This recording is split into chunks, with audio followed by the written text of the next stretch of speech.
Welcome back. Captain Tarkin, haven't you learned to trust me by now? You may have earned my trust, General Skywalker, but my faith in your comrades is still lacking. We are introduced finally to Captain Tarkin. Now, classic Star Wars fans will remember Tarkin, but as a Grand Moff, who is in charge basically of the Death Star in the film A New Hope. What? You're far too trusting. Dantooine is too remote to make an effective demonstration, but don't worry. We will deal with your rebel friends soon enough. Fans have wanted to see Tarkin, and it just so happened that organically in one of the story meetings we had an opportunity to introduce another one of these Imperial officers. George, I believe, was the one that suggested, well, why not Tarkin for the Citadel series of episodes? And we all thought, wow, what a great opportunity. Though he's only in one of the Star Wars films, two if you count his brief performance in Revenge of the Sith, he made a lasting impression. And it really gave us a chance to explore the very beginning of the relationship between Anakin Skywalker and Tarkin.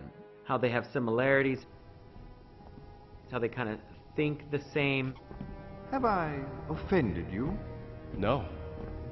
Anakin even kind of begrudgingly admits that the Jedi aren't doing enough that they need to do to win the war. Well, I see we agree on something. Tarkin is one of the few characters in the entire Star Wars saga that can basically tell Darth Vader to back off to a certain extent. I'm taking an awful risk, Vader. This had better work.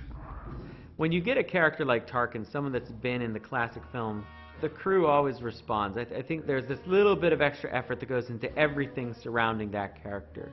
From just the way someone poses, where they'll put Tarkin in this kind of famous pose that we see him in A New Hope, to the rigging of the character to make sure that everything's going to be very malleable and we'll get a great performance out of the lip sync. I knew that fans would have a very strong reaction to this character. We needed to find the actor that could really portray this correctly, and Stephen Stanton is a huge Star Wars fan, and I thought he did an amazing job. It wasn't just that he was trying to be Peter Cushing through his voice. He was really trying to be the characterization of Tarkin that was brought to it back in 1977. Stephen knew which words to accent and how to put emphasis on them. I am concerned that the Jedi have elected this child to lead the group. I think it lent itself well to being a great homage to the work of Peter Cushing in the original Star Wars as Grand Moff Tarkin.